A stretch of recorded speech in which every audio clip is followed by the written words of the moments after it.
I'm going for chicken wings. Fuck this. Chicken wings sounds good to me. Chicken wings. Let's do it. Chicken wings. But only 20 because 30 is too many chicken wings. Look at Ross. Hi, Ross. Hello. And Ross is upset about this.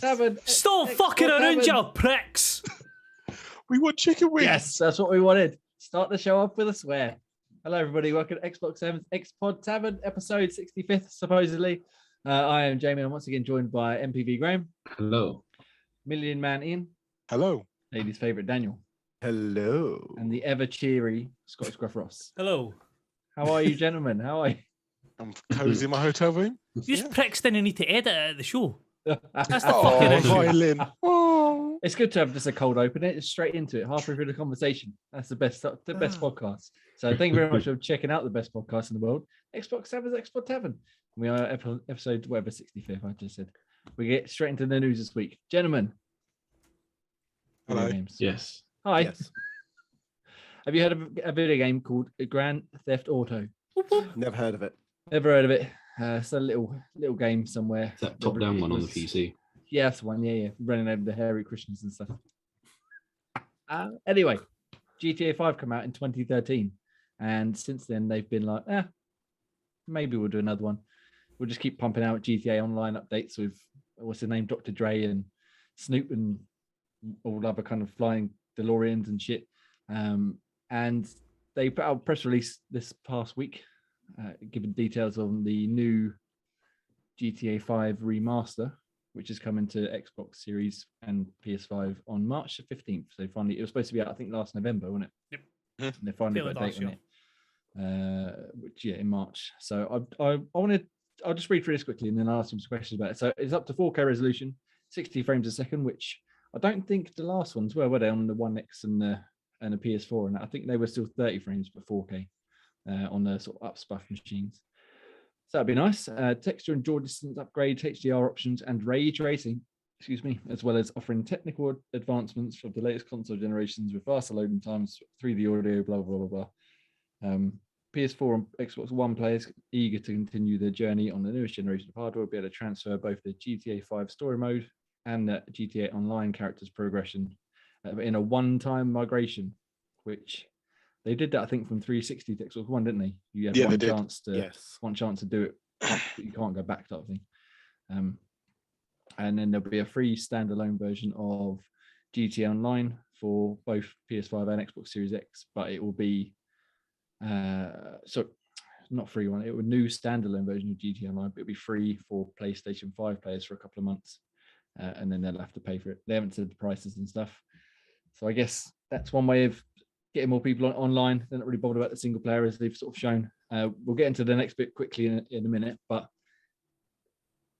I'm surprised they're not offering some sort of a smart delivery upgrade for Xbox, or a cheaper way to upgrade your current version. Has anybody seen anything like that?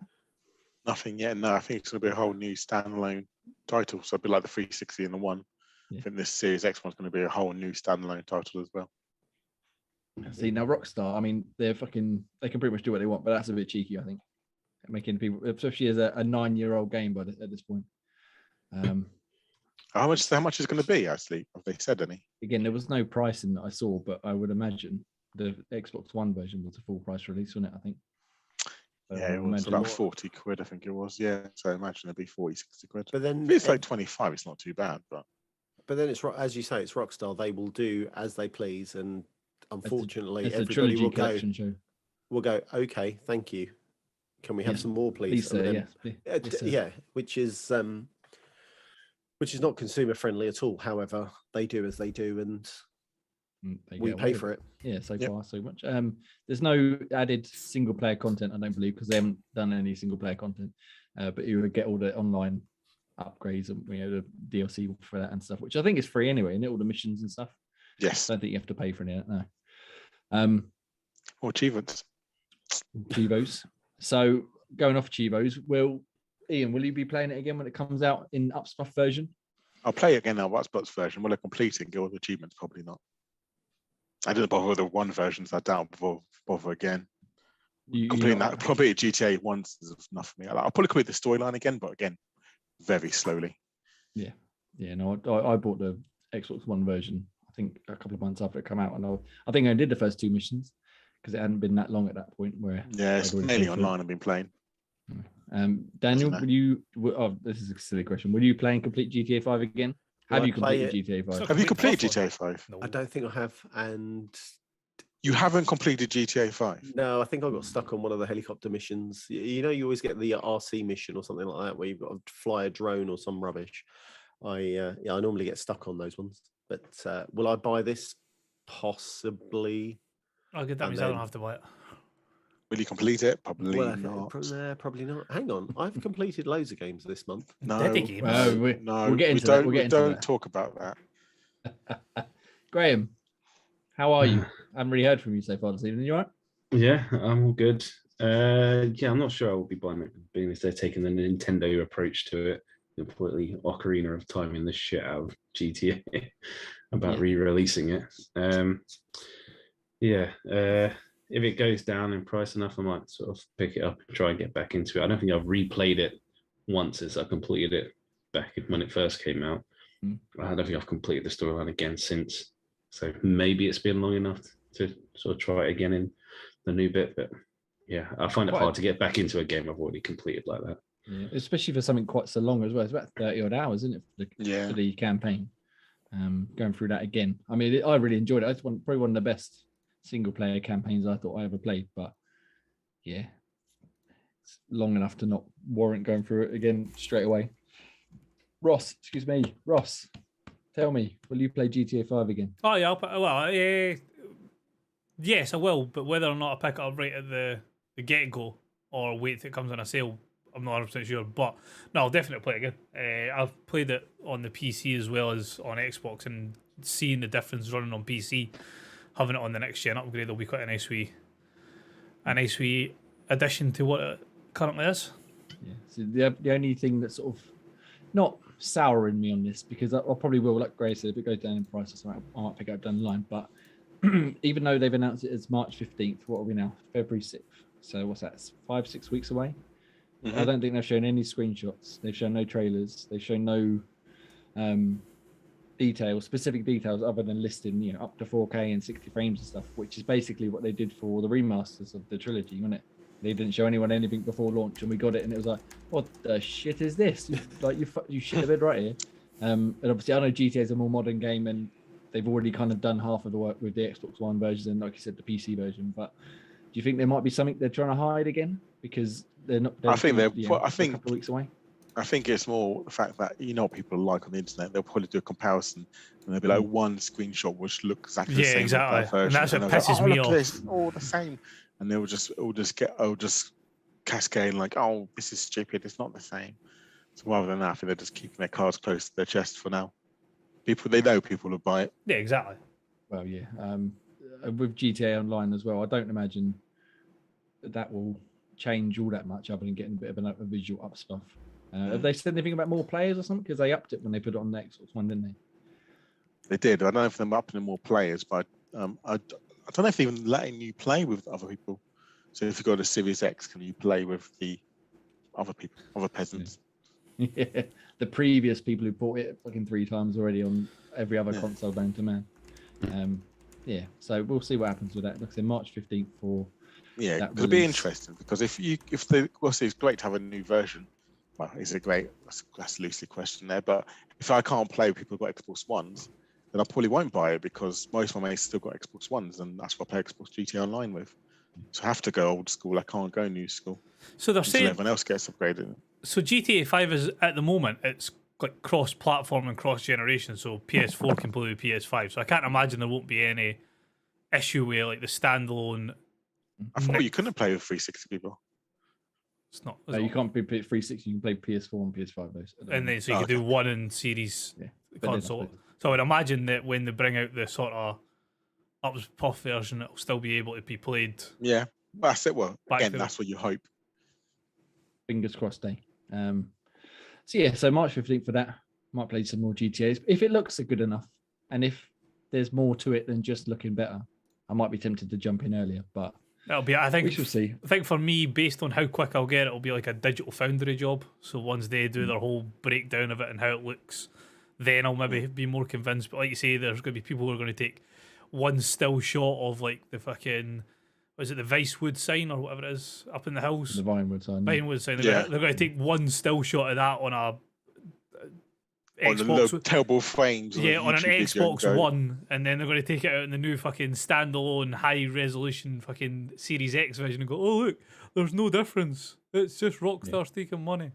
And the mod scene's going to put them to shame, because you've seen some of the some GTA of the 5 mods mods. are Granted, you need machines Oh. that could probably power a fucking country to run it. Yeah, But some of them are yeah. stunning. so we'll see. We'll see. Again, not long to find out. Hopefully, we'll get some information and screenshots and video and stuff soon before launch. And yeah, hopefully it'll be worth the upgrade. And especially people who haven't played it already.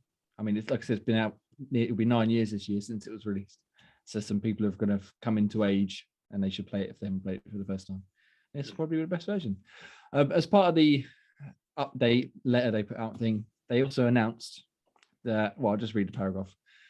With the unprecedented longevity of GTA 5, which is an understatement if I've ever heard one, we know many of you have been asking us about a new entry in the Grand Theft Auto series.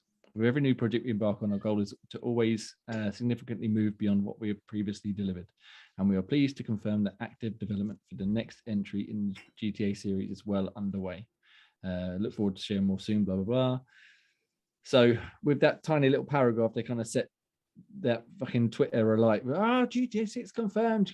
Well, I mean, it was always coming, wasn't it, really? But now they've just at least given like a slight tip of the hat. By the way, It is official.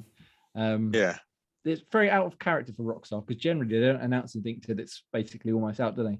I mean, GTA 5, I think, got revealed about a year or so before, and that's only because it got delayed. And they were like, here's a trailer, now it's out, type of thing. Yeah. I'll be shocked if we see this before 2024. Oh yeah, I was going to ask her. Oh, fucking, I can't even speak this evening. Hello, everybody. I was going to go round and ask when we thought. I would say, where are we now? 2022. I would say 2025 at the earliest. Ian. Oh, yeah, probably 2025 as well. I want to be optimistic, but I might even say 2026. Daniel. So you going with like the end life cycle of the console? Is that potentially when a new console would come out? It Console would probably cycles be about 7-8 years, aren't they? Be working Yeah. towards it. I mean, GTA 5 come out at the end of 360, Yeah, and then Red Dead 2 kind of towards the end of the Xbox One there. So I don't know. 22. We say 2022. Yeah, 2023. or Maybe, Daniel coming in with the maybe. big guns. Maybe earlier than expected. Maybe this is a kind of a double bluff, saying yes, we're working on it, but Do you know what? I might even change it and say 27. Wouldn't it be harsh? Oh, 5 wow. years. Wow, that's a long way away. So that would put that's would put 14 Bethesda years territory. between, 14 years between mainline entries of a game that once got a sequel every year. Yeah. Yeah. GTA 3, Vice City, and San Andreas. Great. Any 5 thoughts on years is your probably date? help. Yeah. Yeah, I'm sort of in between like that kind of super length and the short space of what down. I think 23 is a bit too ambitious. Yeah. I think 24 might be a bit more closer, because have they really not been working on anything since? You know, this is just, as you said, they don't usually say anything beforehand. So they've True. given you a hint to say that they've been working on it. But I mean, it's been so long since the last one. You think they probably made a start once the new console started coming out, both the Xbox and PlayStation. Thought, okay, this is the new hardware. This is what we've got to work with. Surely we can make something like to blow the last one out of the water. So, yeah, but it's just how long they have been sort of working on it Well, for I mean, now. So they do say well underway, but what that means and what that means in Rockstar terms could be anything. That could be Yeah, they've done a quick concept drawing, or they've built the city or something. they've got the title screen, GTA 6. Well, speaking of title screen, what obviously the big thing that people want to know now is where is it set and what's it called? Obviously, it's going to be called GTA 6, I imagine. But where do you think we're going to be setting it? I would like to see them go back to not Vice City necessarily, but that sort of era, the 80s, have a whacking great, Miami or whatever, and maybe sort of, just get back to that pink pastel, yellows, blues, and stuff like that. I think that could work really well, especially with the kind of up stuff, you like to call it, and graphically, I think it could look quite nice with the neon lights and everything. Oh yeah, can you imagine the I lighting wouldn't. going on? As much as I love GTA 3, I wouldn't want to see something like the New York base with all the high-rise buildings and Yeah. stuff. I think they need to go something a bit quirky. And if they do go, you can go old school. You can get some proper classic cars then. If they go. See, you mentioned old school. Sorry to bait on you, Ross. You say old school, so Vegas in that kind of 70s, 80s, as Vegas, well, maybe even 60s, 50s, 60s, as Vegas is becoming Vegas, you could have a storyline and a half there with mobs, gangsters. Basically, you've just got LA Noir though. I was going to say Le Noir, but that's done Le Noir properly. then, isn't it? Yeah. Yeah.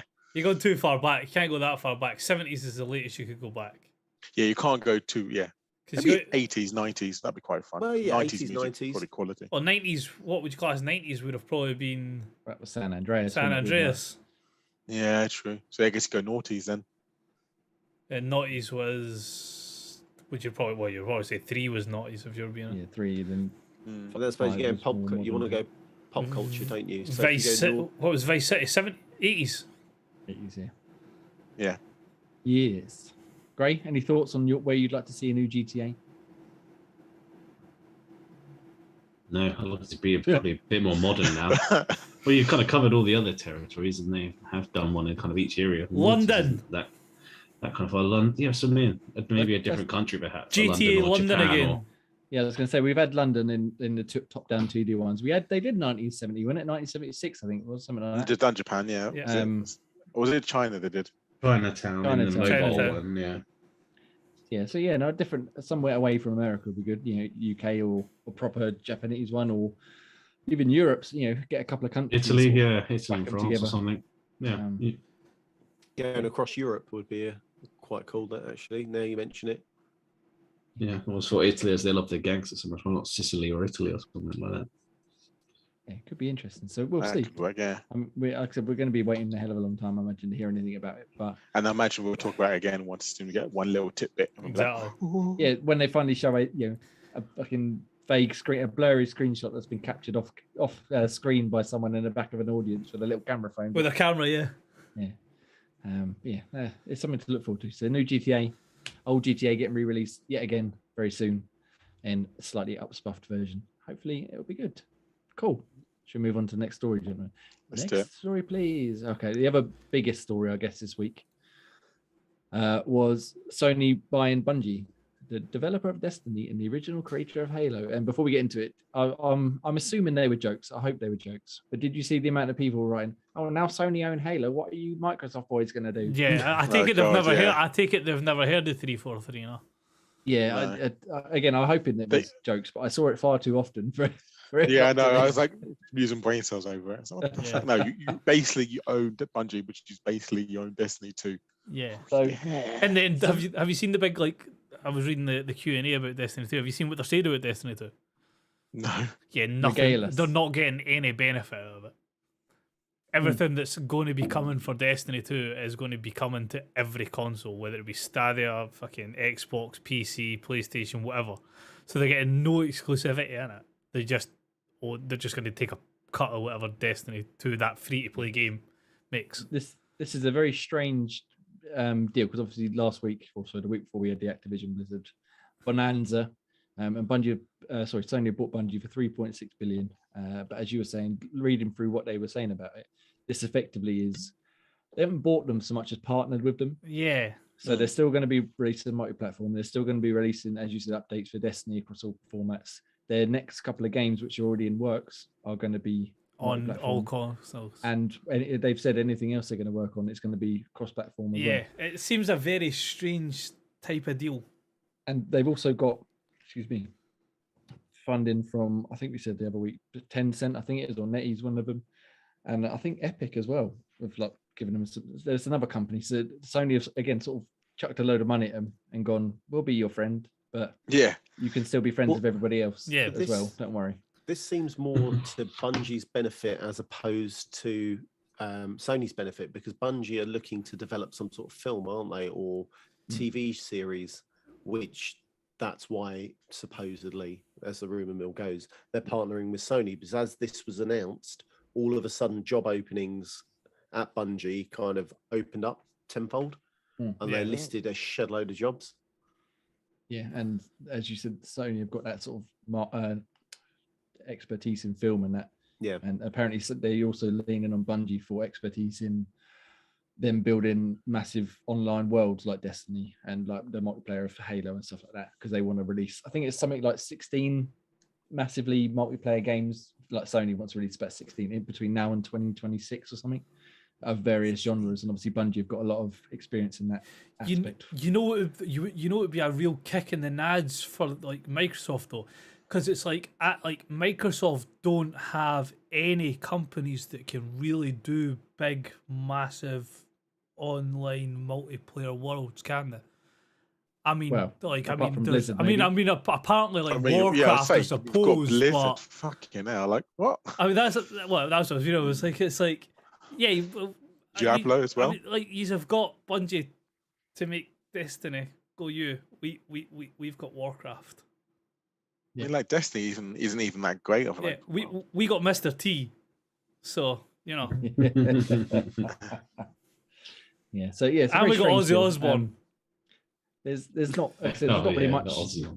Not really much more to it, really. Like I said, obviously Microsoft bought Activision Blizzard, and they have said that some of the games are going to stay on multi-platform and stuff. But that's more of a like you're in our time cycle, yeah. I mean, this is just like here you go. Let's just carry on as normal. The flip side of this as well, and it's like PlayStation kind of have to be careful on how they do this here, because they can pressurize Bungie going right. Like if you do Destiny 3, have it as like a timed exclusive on PlayStation. So like the first 6 months to a year it can only be bought on PlayStation. All right, cool. You let us know how you get on with it, COD. Yeah, and yeah, it's I mean, like, because Phil's obviously said he's no intention of doing that, and he wants to keep everything available for everybody. But if Sony start being smart bastards and taking like games like that, then I mean, it's not going to end well for Sony. I think with it, kind of the one with Activision, it's more like whether it's been set in stone now will happen, but maybe in 3 years' time. I don't think we'll see like a COD or whatever Blizzard or Activision do on a multi-platform deal. A bit like the whole Bethesda stuff. It's going to be all multi-platforms. Like, yeah, the ones you've got. Like Deathloop. Then after that, I still think COD will stay multi-platform. Bethesda's a different story because they don't do...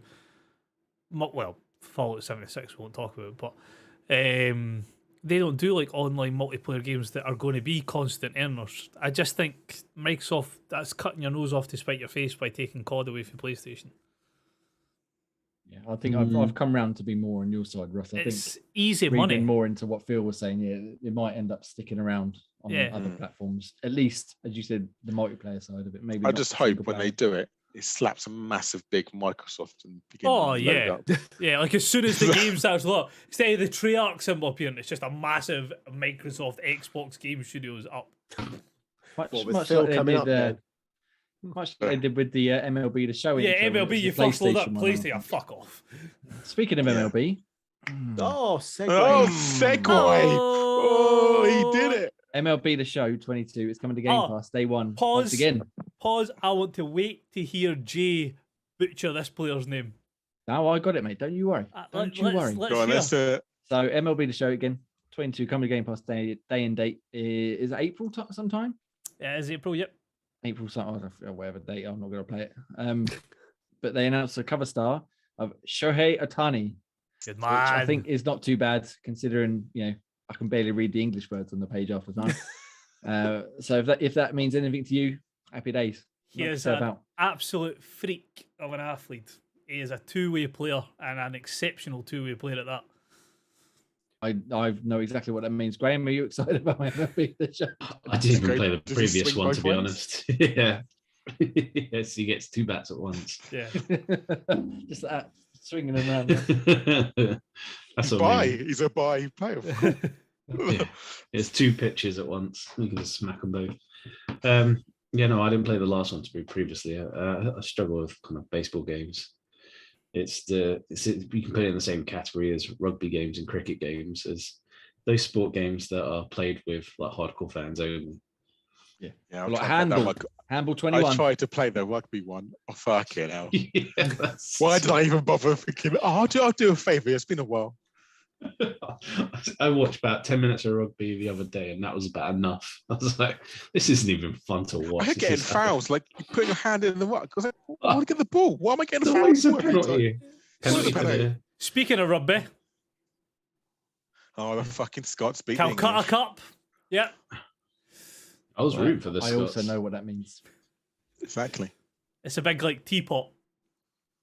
Yeah, Cool. they're better at cuddling. That's all I know. Yeah.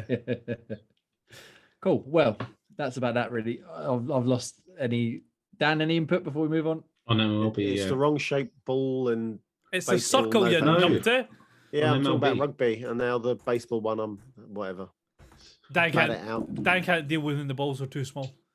Yeah, Give, the bat's give me, too He big. I'm not, goes nuts. used to something that big in my hand. That give me a big, call when we get rounders. big and weighty.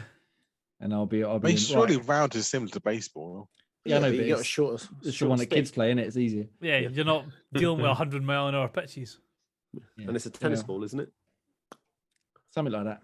But one day I hope to figure out the rules of baseball and be rewarded for my effort. No, I fucked it already. Yeah. Phil Spencer's getting an award.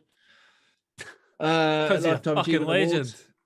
So the Academy of Interactive Arts and Sciences announced Phil Spencer, CEO, Microsoft Gaming, will be a recipient of an AIAS Lifetime Achievement Award. You should get a at the lifetime end of ASM, achievement. what?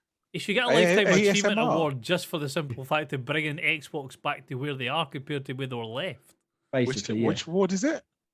AIAS, not Oh, I heard- ASMR. Oh, yeah. that's what I said. Yeah, Phil Todd Howard's Spencer going to be getting the presented to ASMR him. award. Fair play to him. We can do everything, can our man Phil?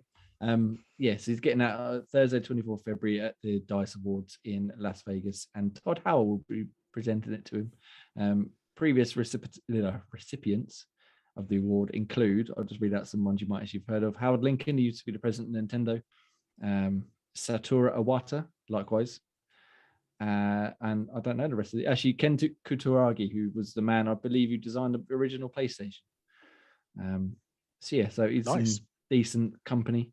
So yeah, good job, Phil. As Ross said, bringing Xbox back from the dead effectively with that shoddy Xbox One launch. And yeah, fucking what's his name? Don Matrick smiling like a bastard, going, "Oh, you can play games and you can watch TV as well." You all watched the documentary, didn't you? The Xbox was it You know Xbox what? on? I haven't watched the last 10 minutes of the final episode still, but yeah, otherwise So- very good. Yeah, so that there was a pivotal point in that where they mentioned about how they were trying to get in everyone's home, and the only way they could think about getting in everybody's home was the casual market. With the window. What? Just lobbed that massive box through the window. Yeah, Yours now. and that's why they went for this kind of the way it launched, TV, entertainment, and all this BS.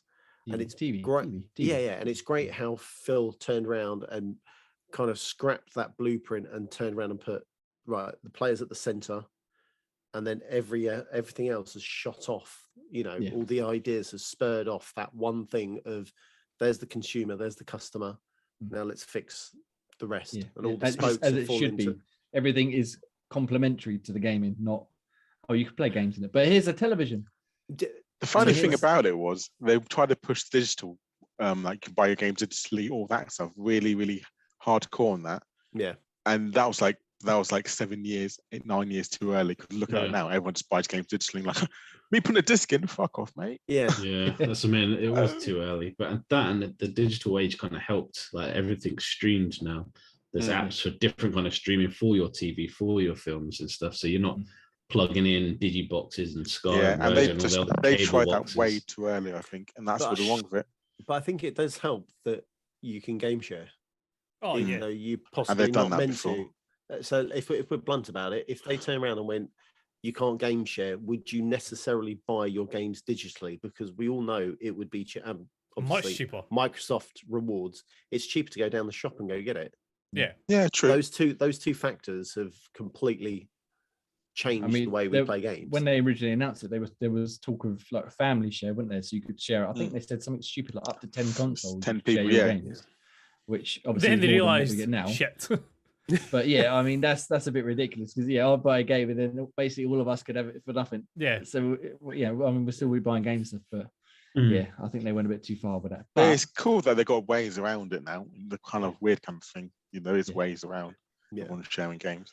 yeah, and it's good. It's nice that they've sort of they obviously know about it. They just kind of gone that, well, we'll let them keep doing it. It's fine because as long as they're playing, and like Phil says, as long as they're playing, as long as they're subscribed to Game Pass, whatever, you play whatever, doesn't matter. Well, the official Xbox On channel promoted it, so I think if they're doing it, everyone else is going to. Yeah, they promoted it quite a while ago. I remember seeing the video on it. I was like, I didn't know about it.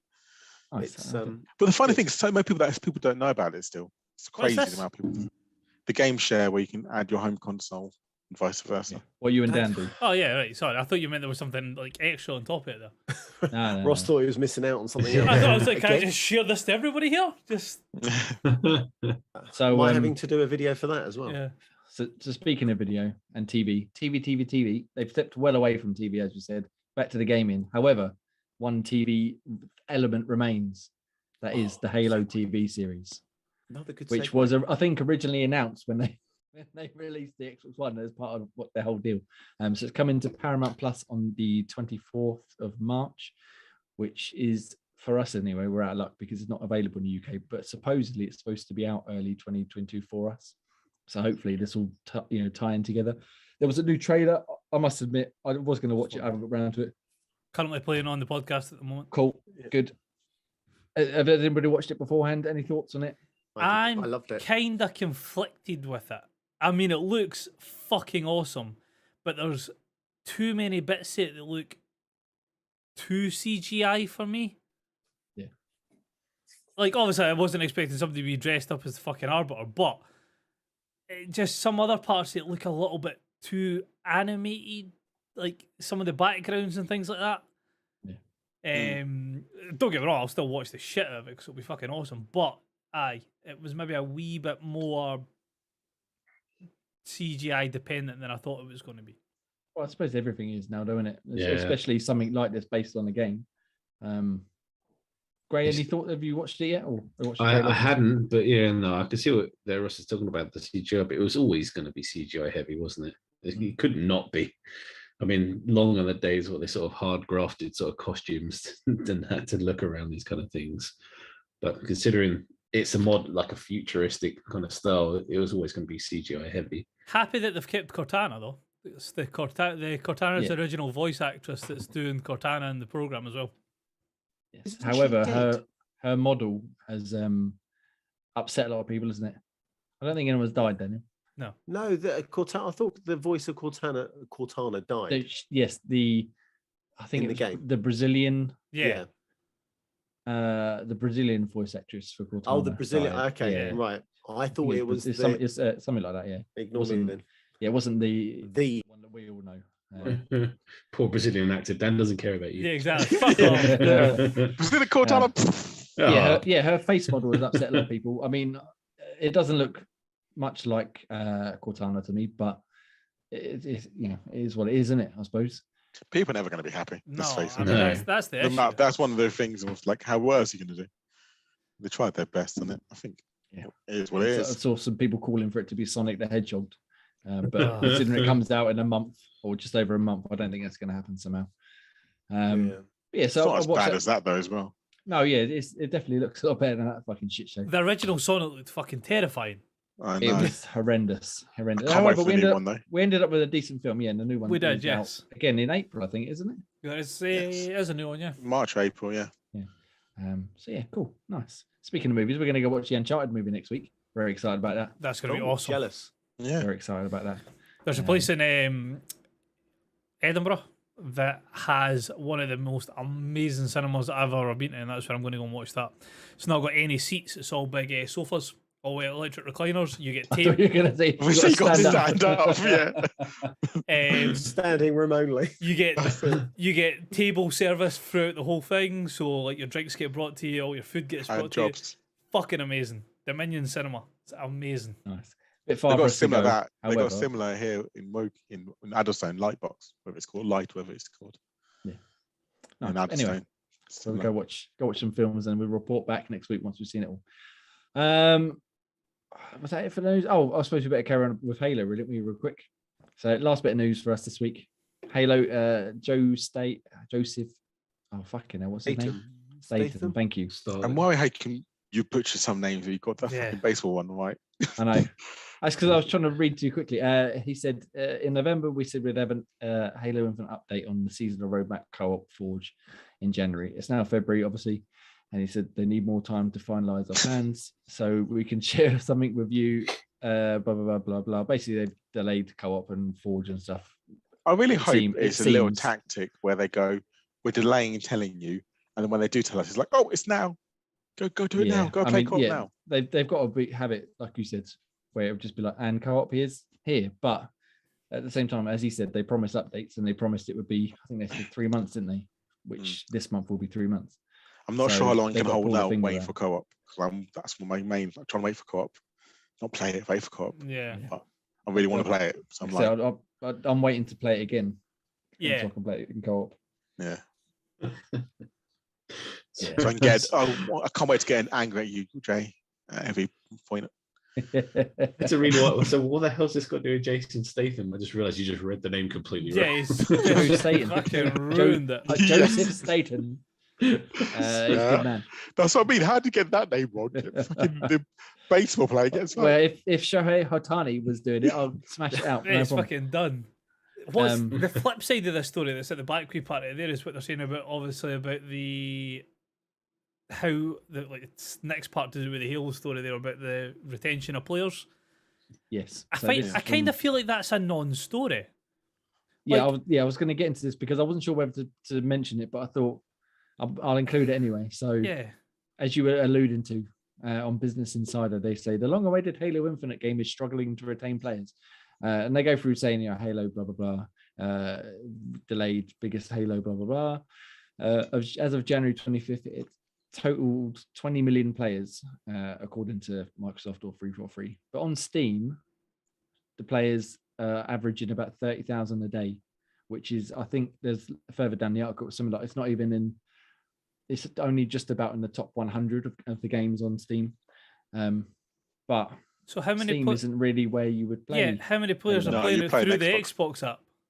Yeah, again, they say they can't see that. They can only take it off of Steam. How many players are playing on Xbox to play against like PC players? As you said, on the Xbox app, on Xbox, on the cloud. Yeah. There's nothing like that. I mean, I feel like that's it's definitely a sensationalist headline, I think. Yeah, it's a clickbait. That's like saying fucking, not God of War, because that is on PC now, but before God of War came to PC, God of War's doing fantastic on PlayStation, not doing too well on PC though. It's struggling. It's struggling.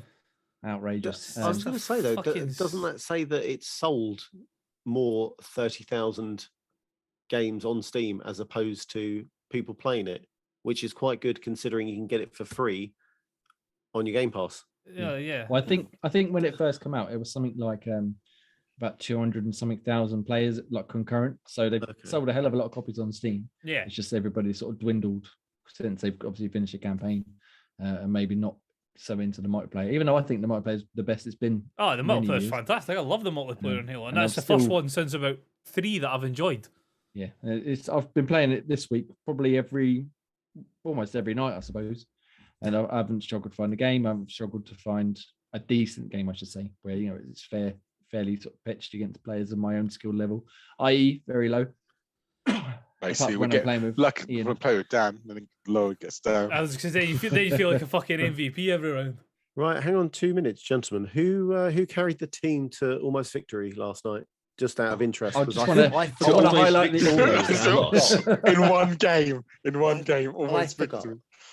Was the round who can fire the least amount of bullets? I think Ian will detect. I think I had one round where I was least out. The rest of the time, Dan was. I also think the time that Dan carried us, I was pretty much gone for the out for the count. I'd crossed the threshold of beer count. I was like, nope, I can't. Nope, that's enough. I can't do it anymore. That wordplay to carry him to an almost win, which means you carried him to a loss. Yeah. So Dan just promoted himself that he carried the team. That's to lose. Peak Dan. Yep. You forget we were 20 or 30 deaths trailing, and we almost got it, and we almost won. Anyway, but out of those deaths, how many did you contribute to, Dan? Oh, quite a few. Right, so then you sort of hindered the team. I think I did worse. I did fucking dreadful in that round. I think I was 12 and I got No, I got 16 kills and I was only 12 deaths or something. So you made up daft. half the amount of deaths then? I just shut Oh no, I'm pretty sure I made up more than that. But anyway, we'll move on. We'll move on to Find the what stats. we're doing. Yeah, so yeah, play Halo, everybody. Phil is getting rewarded. MLB's coming day one. Whoop, whoop. And if you want to be carried to a loss, play with Dan. GTA 6 and Destiny. Cool. Right. Thank you very much. If you made this far, you're a hero. Love it. We love you. Xbox Tavern's Xpod Tavern. You can find us on youtube.com/Xbox Tavern Official, which is where we record this podcast each and every Sunday at 8 p.m. Ish. Thank you. You can also find our written stuff at xboxtavern.com, Twitter at Xbox Tavern, TikTok, fucking don't stop, horrible site, and all other social stuff. Just search Xbox Tavern, and we should come up. And you give us a like and a click and a reach around, whatever else you want to do.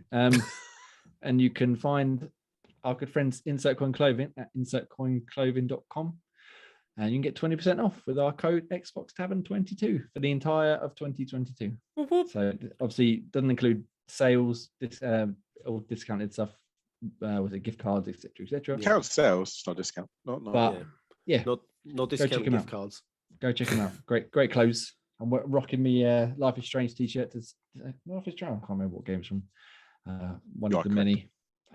Yeah, great clothes. Wonderful apparel. Is that Mortal Kombat you've got on? No, I thought the exact same thing Dad did with a Scorpio. Scorpio. Thought the exact same thing when you did that. Why do I come on this show? Sorry, Dad. Sorry. For the Sorry. pants, Daniel. For the pants. All right. Yeah, go there, follow us, whatever. Do what Scorpio versus Sub-Hero. Sub victory, you mean? Okay, would that not? Wait a minute. If we're doing piss takes for names, would it not be Darth Vader? Great. Starfield on Xbox. Hey, I was right about that. Starcraft. I was right about that. I was just Predicting ahead the of the fucking time. in the future. Cool. All right, let's move on from giving everybody shit for a moment. Game Pass yet. For a moment.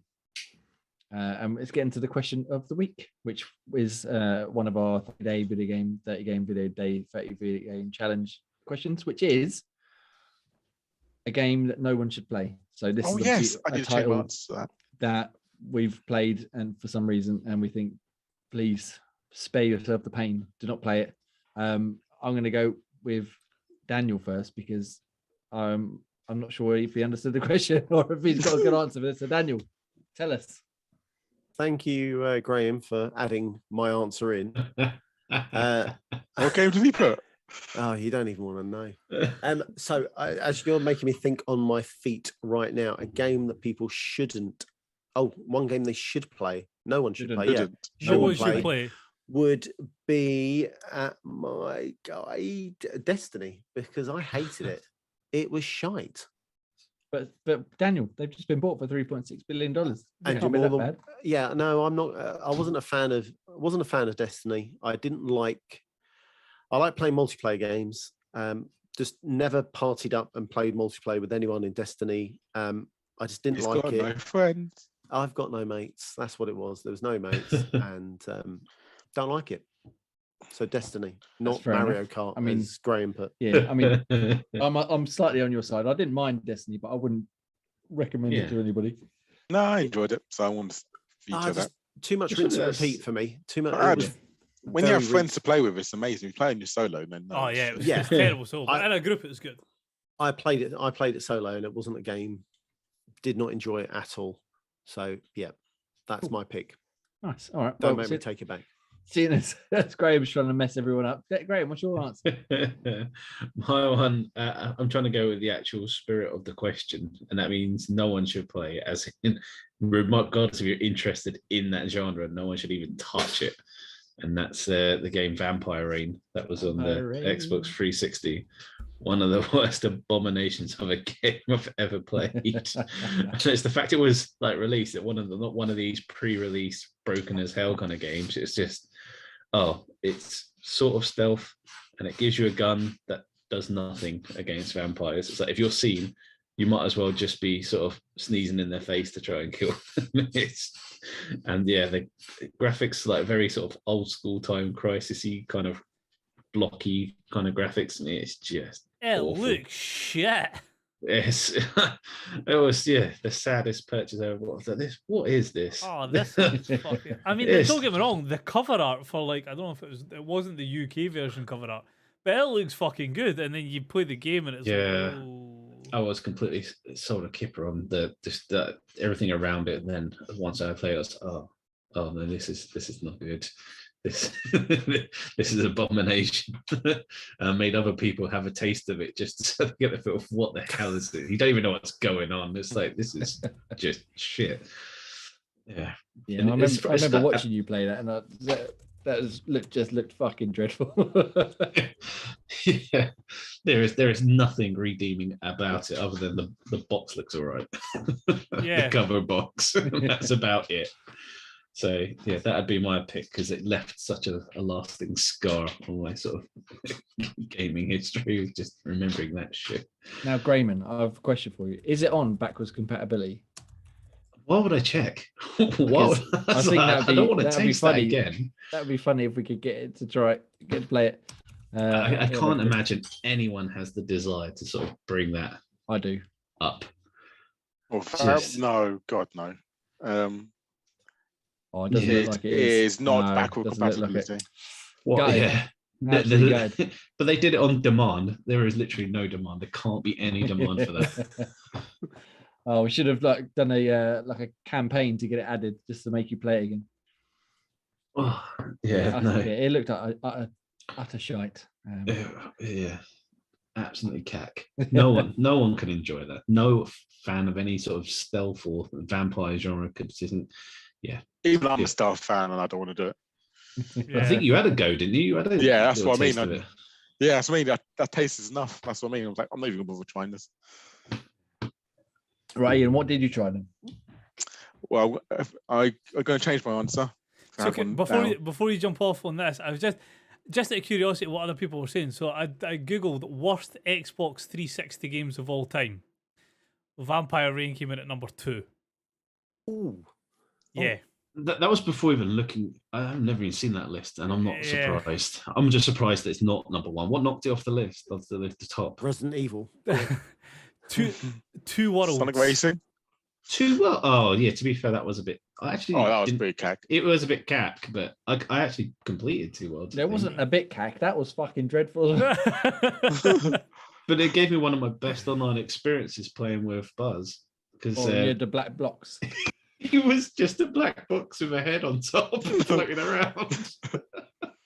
So what has happened to you?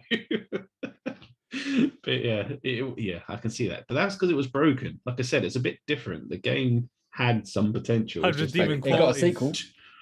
Just the fact that 2 Worlds was broken, but Road Rage wasn't broken. It was just cack. Vampire Rain. Yeah, Vampire Rain even. Ruining my answer. Ian, carry on. Well, I had Stranglehold, and I realised I just remembered the game I hated even more than that, and that is 100% Daisy. Absolutely fucking hated that game. It was so dreadful.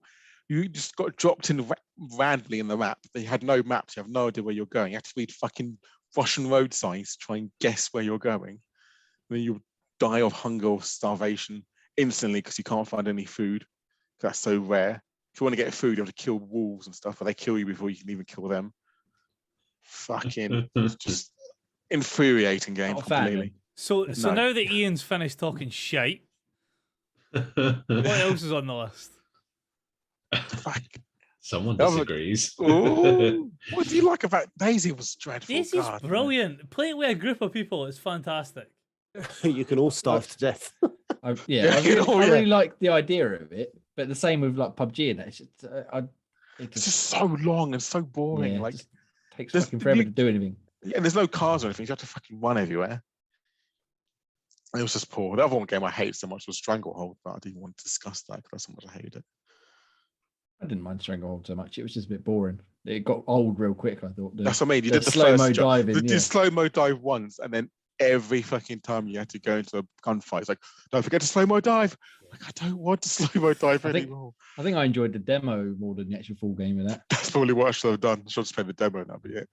It's constantly just like every fight you have to go into, it's like you have to slow-mo. I didn't mind that too much. Just Cherry on Fat one. Yeah, it's just annoying because every fight was slow-mo. It was like, Just dive across the table, knock everything off. yeah, All it got Ross. boring very quickly. Ross, rebut Ian then, please, sir. Rebut him. Rebuke him. My one that I had, just because I was so fucking hyped for it when it came out, and then I played it for all of about 3 hours and fucking despised it. Brink. That was Brink for everybody who couldn't quite catch that. Brink wasn't too bad. Brink was fucking terrible. I love the weapon, So the powers. I was going to say that was the first person sort of parkour multiplayer shooter, wasn't it? It was Yeah, it's the first ever shit. one that kind of. Was that Yeah. from Epic? Wasn't it? Bethesda. Bethesda was it splash Bethesda? damage. Ah, And it was Yeah. fucking horrendous. I think I played there was like a pre-release demo or like alpha or something. And yeah, it was fucking shit then. And I'd never bothered playing the full No, release. it had no right being that shit based on how fucking hyped up and all the it had all the words that you wanted to hear. It was like a parkour Team Fortress. And it was just But cack. just Yeah. It wasn't too bad. I mean, I 1000G'd it, so it can't be that bad. Of course you fucking did. You 1,000 thousand- How's the G language of love? Yeah, true. That's a good point. Let's not gauge my gaming on 1000G. it was Yeah. just it was Considering like 1000G DayZ as well, so that's the same sort of thing. I think the issue was it was very much like I was saying last week about the Dreamcast. It wasn't that it was the world's worst. It was just it got hyped up to be so fucking good and it could have been so much better than it was, and it pisses me off at how shit it was in comparison to what it could have been. Yeah. There was no single player element either, was there? No, It was just a multiplayer. Yeah. It was all Yeah. multiplayer, yeah, but yeah, forced multiplayer. A 16, bit like how up to 16 player multiplayer. I I just think it was one remember of the running very around. first ones that kind of did that forced multiplayer. Yeah. Yeah, that's slowly coming I just- back to me now. I just remember running around a level that was basically all blue boxes. Like Yeah, blue something like that, shipping yes. containers. And that's the only Yeah. thing I can picture when I hear the name Brink. But yeah, not good. Not good. Cool. Right. I will Go on then. dish mine with that real quick. Graham's already ruined it. I did the spoiler, sorry. Spoilers. Yeah, there's a game on the Xbox One, which was, I think, the second game I reviewed for Xbox Tavern when I joined the site. So they really fucking threw me in the deep end here. A game called Road Rage. And it's not like you were Good. saying, like Brink or It's not good. Stranglehold or DayZ or something where you just didn't like it. It's just utter shit. It doesn't work. It looks awful. It plays awful. It just the only thing I think I put in my review, the only redeeming quality I could think of was that it didn't break my Xbox when I loaded it up. That is literally it. There's nothing else to it. That it's like a motorbike driving game, kind of like Road Rash.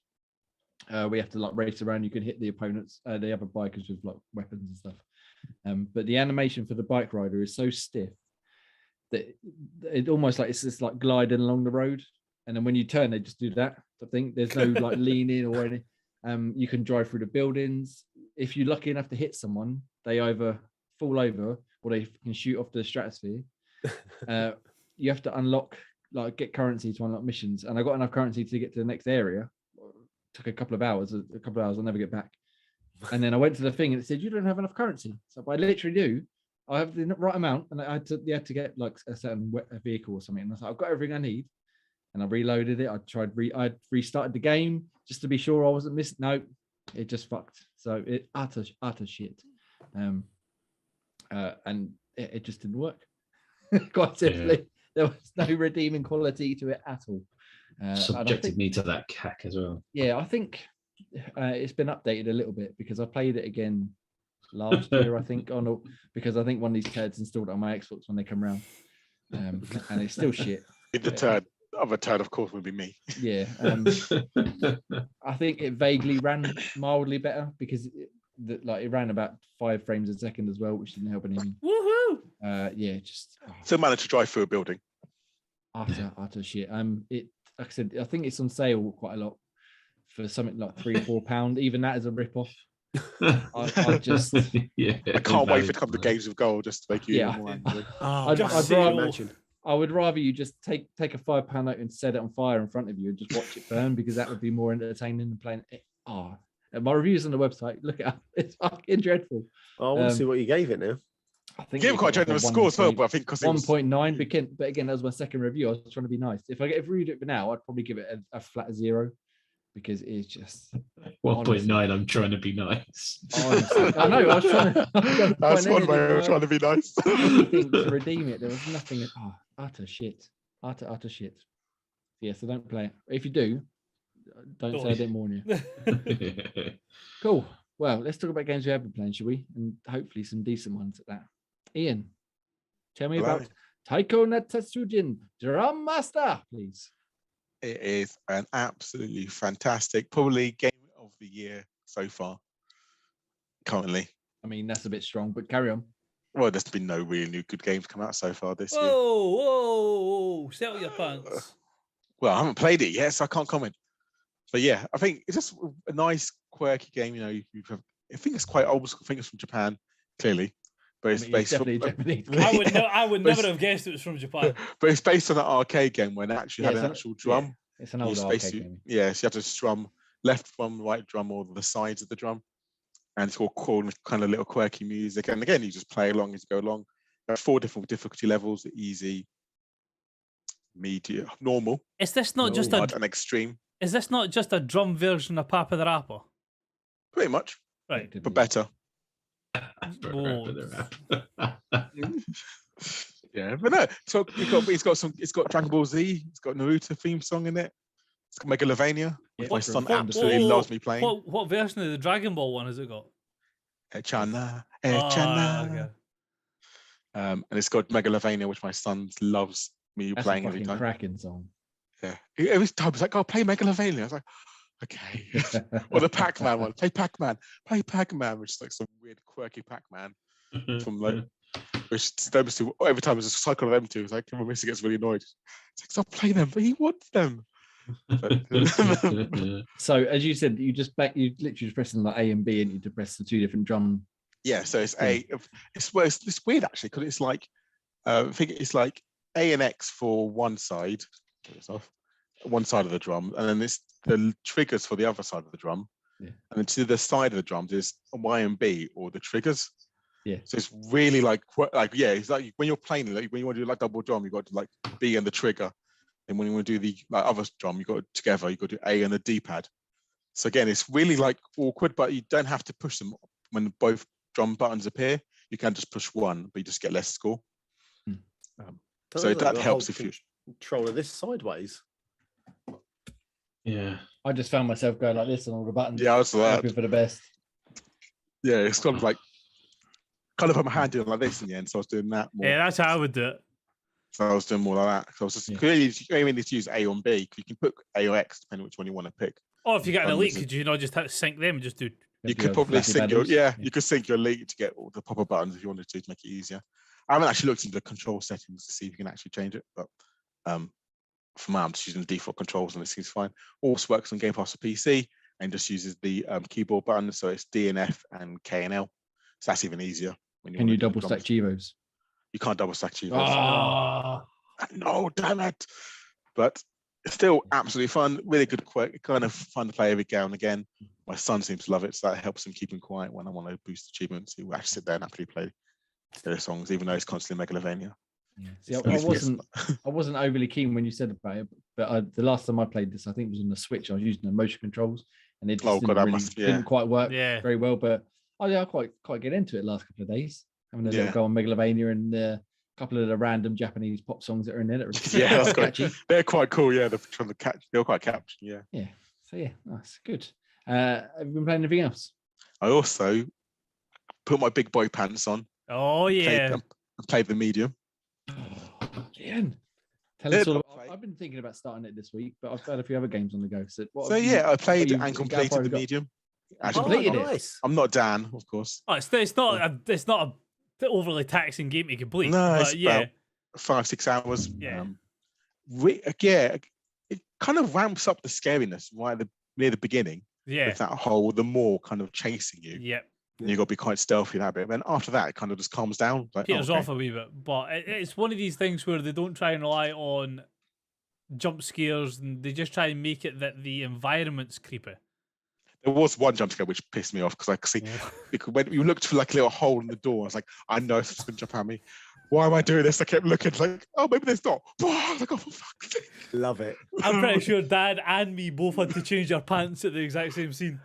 Yeah. I was like, it's just that point where you go, oh, maybe it won't jump at you. I was like, Yeah, fucking bastard.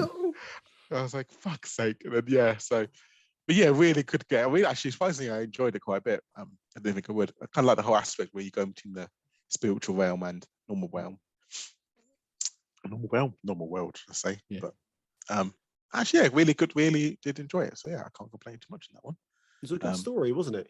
Yeah, it wasn't too bad. Like you kind of see where it was going with it all, but I mean, it kept. It wasn't like I got bored halfway through. Actually, I managed to play through steadily, and I was kind of invested in the storyline. And obviously, got quite glad you could play two different characters. So it wasn't just all her. Yeah, I do like this side by side type idea.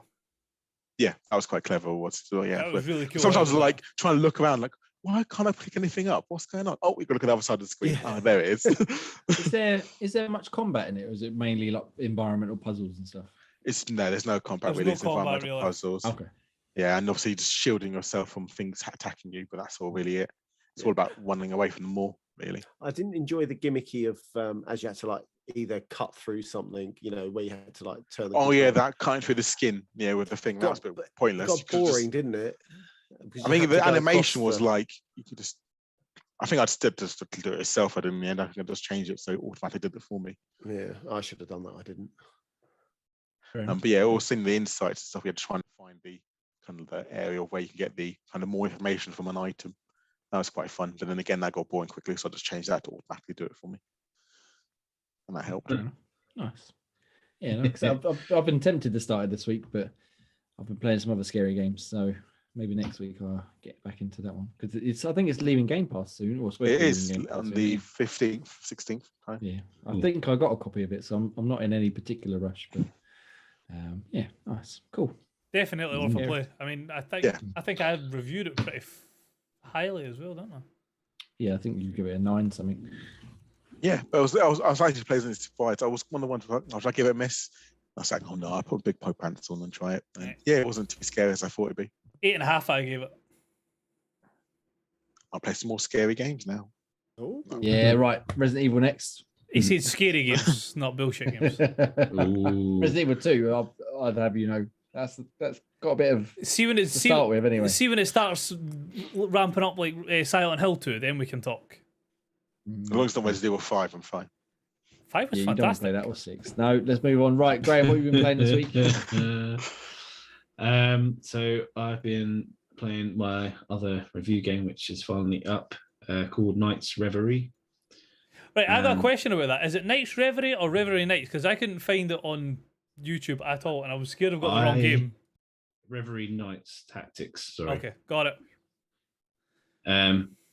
That's his full name. But yeah, it's tactics. Like it's based off of the Final Fantasy Tactics style kind of game. So it's an isometric grid in a similar way to like what XCOM is as well, but nowhere near as kind of complex. And it's kind of a watered down version of the Final Fantasy Tactics ones as well.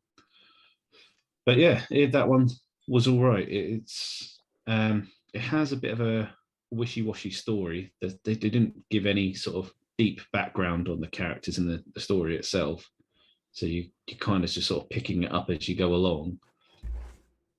And the combat is as you expect with like a turn-based isometric game, similar to kind of XCOM. You've got your action points.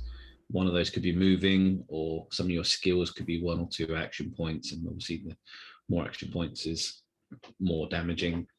But they did like a double whammy of trying to sort of level up. On each battle, you're given sort of 3 objectives to try and achieve at the same time, and it could be knock an enemy into a certain obstacle, collect all the treasure chests, or try and hit like 3 enemies with 1 attack. And doing those gives you an extra kind of experience called Magni, I think it is. And basically you use that to buy like items that your character's going to equip to give them a bit more of a boost. So it's cool that, and it tries to play itself like it's got character-based choices. like the Paragon Renegade kind of style, depending on how you act, it affects the story. I imagine it's kind of very, very minor of how much it affects the story, but it gives you maybe a modicum of like replayability of like playing it maybe a second time just to go the opposite way. But that's probably about it. And I was watching the trailer just then. Have you got different party members, or is it just like a core group of people you play with? so no, there is a cool. Well, you start off with you just yourself and your knight buddy. So your main character is kind of like a ranged mage, and she's just kind of like a defensive knight, and it's just you two, and then you eventually pick up more party members as you go along.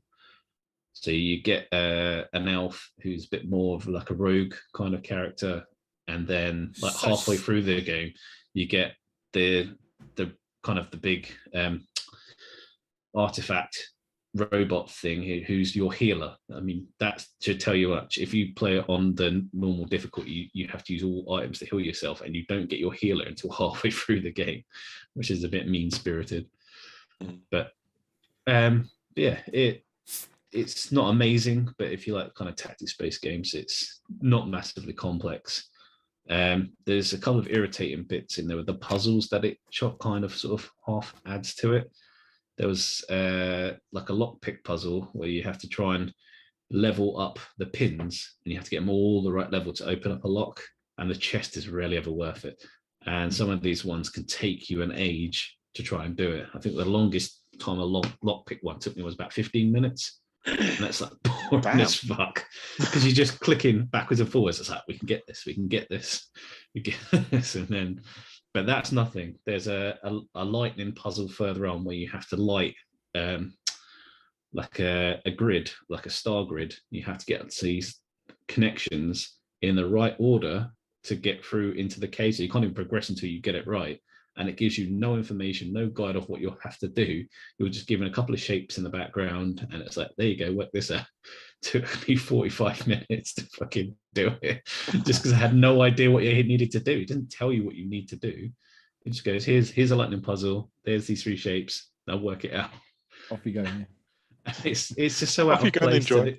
It's just so out of place to the game, and you can't get past, like, you can't play the rest of the game until you get past this fucking bit. So yeah, bizarre. I don't know why it's there, but yeah, it kind of ruins the game bit a little bit if it doesn't give you any instruction. Yeah. But yeah, moderately okay kind of game. Cool. And your review's up now on xboxtavern.com. And the other one I'm playing is on embargo, so I can't talk about that one either. Ooh. Oh, lovely. Ross. Ross, go on. You gonna go for me next? Yeah, Let's go on buck the then. trend. Jamie, you go next. Yeah. Whoa. Well, all right, we'll save Russell last because I've just looked at what he's got. He's probably got the biggest one this week. So, very quickly, been playing some Halo multiplayer. Fucking love it. Brilliant. Me and Dan and Ian played some last night. We did some quick play, and we did some, what's the mode called? Just throwing it out there. Thanks for the invite. Samurai mode. I think you'll find I invited you, actually. I think you'll find we did. And Graham, but he didn't reply to me. So Graham must have been playing FIFA. And watching TV at the same time, so I couldn't really join in. So we had not Tensai. Tensai, whatever it is, Yeah. There was no invite for FIFA for Halo last night. Oh no, there definitely was. No. Anyway. Yeah, very good. Loving a bit of Halo multiplayer. I'm sad that the attrition mode's gone because I was really enjoying that, but hopefully I had to go in the attrition mode because I think you can do it in the bot lobbies. Yeah. And it was quite fun, actually. Yeah, you're right. It is good laugh. It's really good. Yeah, it's definitely really good with human players. Yeah, better than that. Yeah, I imagine so.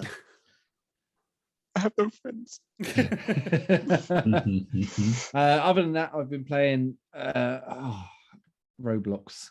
What? Okay, I need to explain why you're playing Roblox. You doing a rap battle or something? No. So the kids, obviously, they go to school and their friends keep talking about it, so they wanted to see what it was all about, and they played it before, but only briefly because it was utter shit. So I put it back on the Xbox, and we had to go this weekend. What did you play? Shit. Oh, just fucking all kinds of bullshit, obstacle courses, and there was one that we were doing. We had to like build like a pizza parlor or something, but there was no point to it. You couldn't sell pizzas; it was just building the building. Can I throw out a recommendation? Utter shit. No, I don't want recommendations because I'm not going to play. Having an 8-year-old, I can throw out a wee recommendation of Natural Disaster. No, I'm not doing it. Fantastic. We played one that like the ship was sinking. You had to stay on it as it like rotated in the water. I'm sure if I was a kid and it come out, I probably would enjoy it. But they're so poorly made, most of them, and they're so. Like, the screen is just full of shit. Like, click here to buy Robux and click here to buy a fucking weapon. Or Natural Disaster doesn't do that. Just stop it. There was one that we did like a chase thing. We had to survive, like run through an obstacle course. That in itself was all right, but once you died, you basically just got inundated with buy this, go back to the lobby and do it. And just no, I'm not in. Fuck off. Fuck off. And yeah, the interface on the Xbox is dreadful. I was playing on PC and it's terrible on the Xbox. But yeah, so that's why I'm playing a bit of Roblox. It's utter shit, but they seem to enjoy it.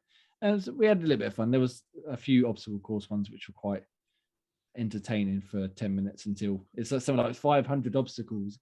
We got to about 100 of that. I'm not doing any more of this. I can't do it anymore. Yeah, so that was all right. Another game we've been playing, which I reviewed actually this week, was Summertime Madness, which is like you were saying, Gray, with that puzzle in Reverie Knights Tactics.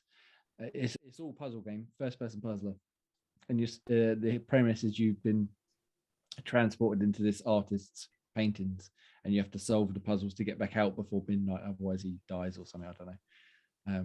And so it's very lovely to look at, like the scenes that you're in. They're all nice, sort of like brushstroke artwork and abstract visuals and stuff, and it's really quite interesting.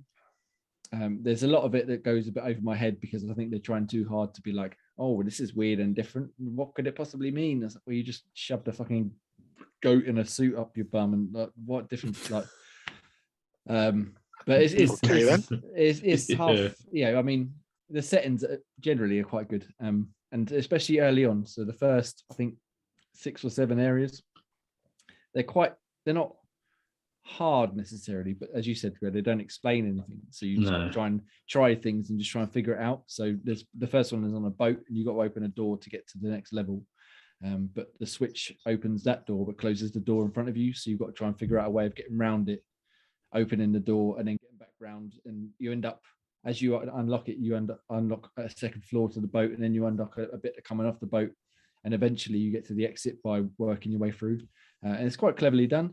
However, I then got to a level which I think is called Memories from the Future, which in short can fucking go shove itself up his ass. It's a level that takes switches that open several doors and close several doors at the same time. Time travel, the level changes when you time travel, switches that are hidden that you can only get to in one sort of time zone, not the other. I spent about an hour going through this level, and I just went completely the wrong way and got completely stuck. So I had to reset the whole thing. Tried it again, completely lost. I ended up following a guide to get through it, and there was no way I ever, in a million years, would have thought of how like this sequence of events you have to do to figure it out to get through it. It wasn't complicated necessarily, but it didn't make any sense. Like there was so much backtracking, and like there was one where you had to go open the door here, then go back in time, go back to it, open the door again, go back in time again, go through it, flick the switch, go back in time again, go back through the door. And like, why would you ever do that? Like, up until then, they'd be fairly logical. Like, you go here, you press this, okay, right, that's open now. I can see what that does. But this one, it just made no sense whatsoever, which ruined an otherwise pretty good game. Because once I'd eventually got past that, the rest of it was pretty straightforward again. So yeah, it's pretty good. Apart from that one level, which was just fucking it wound me right up. Right, yeah, because the other idea is because you've got to escape by midnight, you've only got a certain play time to actually play it. So you can set yourself the challenge of 3 hours, 6 hours, or unlimited. So I went for 6 hours, and I think I ended up doing it in about 5.5 because of that fucking level. And yeah, so if I hadn't have done it and I'd run out of time, then I would have been even more pissed off because I'd had to start again. Yeah, I can imagine that getting annoying quickly. Otherwise, it was a good little first-person puzzler. I really enjoyed it up until that point. And yeah, so check it out. Reviews out there now. And then that's about it, really. I've played another game, but I haven't really got very far on it, so I'll talk about it next week. Daniel, tell me, what have you been playing? Hello. I'll start off with a quick and easy one. No trailer needed. I said I'd do it. Halo Infinite is done and dusted. Yes, I have completed Gee, a didn't game. you miss a game? Yeah, I've only played a little bit though, so okay. I'll get back to next week. Yeah, so I have completed another game. Thank you. Don't all gasp and clap me all at once. How long's this game been out, Dan? It was out in December, beginning of, and I finished December it 8th, I think, wasn't it? Yes, and I finished So it in 3 January. months. December, January. We're now in February. February. Yeah, I'm telling you about it now. You When were did you complete complete it the other night. Oh yeah, shit. Shh. And So, that's no, how maths technically- works, kids. Exactly. Yeah, whatever. Anyway, so it's done. I enjoyed it. As I've mentioned before, it has felt there are certain parts of the game where it feels very samey. I think I mentioned last week. You didn't trying like to- the open world, did you? The transversal of the open world. I wasn't overly keen. I was annoyed that at certain points it was really difficult to get up to certain areas of the level. As I mentioned, trying to find a banshee was a pain in the arse at times. Until we realised that Jay told us that you can get... Yeah, so you can catch a wasp at some point. I can't remember what FOB. FOBs. Yeah, In all of them, you just got a certain amount of valor, which Yeah. is what you get for liberating bases and okay. rescuing marine stuff. So I think it's I've one of the final things you unlock. I never unlocked it when I played. No. yeah. So I didn't get all the way. I don't even think I got halfway through. Actually, to be fair, of that stuff. So anyway, that peed me off. The last level. I was And going to say, how was your last boss? Well, hang on. I'm trying to word it so I'm not spoiling it for Ian. The last sequence of the level is tough. I had to run through it all, and then you get to your final boss level or your boss fight, and that's hard. That is difficult. I didn't find it that hard, the last guy. I thought the second last guy was much harder. But he was, and I like the fact that that you do get certain checkpoints as you go through if you time it just right. So I was lucky that I managed to get these checkpoints, but the last boss just fucking never sat still, just kept moving. I was like, oh, stay still, can't get you. But anyway, it's done. I'm glad, I'm happy. The story's good. Overall experience is pleasing. It was good. So yeah, it's definitely worth a Where would play. you rate it on your? See, I can't remember. I can't Your remember Halo 5. spectrum. I can't remember 3. I've played the first couple with a friend recently, and I would rate this quite highly. If I could remember what 3 was like, I remember having a whale of a time with 3, but I can't remember the story. So currently, this would probably be my top in the story. The best But thing, again- the best thing I can say about this is it makes me want to go and play 5 because there's quite a lot of things in. No, I get what you're saying. But there's quite a lot of things that they mention in the story that, Well, yeah, unless you've played 5, you'll know all about. And like, there's certain, I don't want to spoil it. references, isn't it? Well, Yeah. there's references throughout, isn't there? Where you're Yeah, like, and it's like there's certain things that they touch back to, and it's not really a big spoiler, but obviously because you've got, when you see the AI that you've got, it's not Cortana. It gives you the whole story of what happened to, or it gives you a load of things that happened to Cortana that happened in 5. So I've not played 5, so I didn't know everything that had happened with Cortana. So it makes me want to go and play it to find out what happened. Feel like they take a bit of liberty in like filling in. Well, between 5 and 6, this happened, and yeah, they kind of just be like, and it happened, and that was that, and everybody, move on. Don't ask any questions. Just watching that trailer as you put it up there, there was one boss who was quite highly built up. Again, I won't spoil it for Ian. I know exactly who you're talking about, and I couldn't agree anymore. There was one, it was so built up, it's like, this is going to be an epic fight. I think I killed him in about 5 seconds. Yep, I walked into the room. Absolutely destroyed him. I walked into the room and I was like, right, let's fuck it. All right, it's done. I couldn't believe it was over. I was like, there must be something. I must have missed something. I was expecting this to be like, that must be underwhelming. Yeah, I was expecting 2 or 3 different phases, different mechanics, like fucking getting my ass handed to me. No, it was like, all right, Nothing. cool. Grenade, Straight away. battle rifle. All right, you're dead. Yeah, literally, I was like, that can't be it. Surely he's going to come Yeah. back to life, and nope, that was it. It was So, the yeah, whole look- thing. It was the whole thing. Like, he was prevalent in the story, not with when he was with, like, fighting you.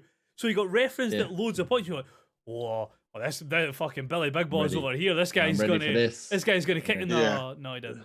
He really didn't. It wouldn't even worth him showing up, but we'll talk about that more when Ian gets to it. Yeah. and- Ian, and play like, the fucking game. I know you're waiting for co-op. Okay. we'll do it. When we get to it in co-op, Ian, we'll see what happens. Anything else, Daniel? And Come on, Lego- let's hear it. Lego Pardon me. Ninjago. So I've been playing Lego Ninjago with my son because how else am I going to complete 30 games inside a year without playing some of these games with my son? So easy game time. And I wanted to mention it. See it. It's so fucking annoying. So obviously I completed Force Awakens. Lego Force the Force Awakens. And that was such a kind of, it had more of a linear path. It pushed you through a tunnel through the story. Whereas this feels, there's more mechanics, there's more things to do, but it feels more harder to kind of get on the main mission to continue your story, to finish it, if that makes sense. It's kind of like it drops you in like in a sandbox, and you're like, right, okay, but I want to go to the main mission. I want to do the next part. It's like it's built for a child to play and to just basically fuck about in, and it's just frustrating. The main Lego Ninjago may or may not have had a small influence on my son's name. Just throwing that out there. Okay. Loved the Ninjago sets when I was wee. It's a good game. I mean, I'm enjoying it. It's just like I said, I do like the kind of when it pushes you through a tunnel and it's that very narrow, this is what you do. Yeah. And this one doesn't do it for me. So I'm like, your mother, yeah. So once this is done, I'll be happy to get rid of it. It's not the strongest Lego game. No, but it's not. It's there's so so many good different. fun. Yeah, it's really fun. There's so many different mechanics in the game with all the different weapons those characters use. But yeah, like I said, just for me, it's a little bit frustrating. That's the only reason I wanted to mention it. Just the frustration of it. Fair enough. I haven't played any Lego games. So... You've not played any of the Lego games. Neither's Ian. That's not strictly true. All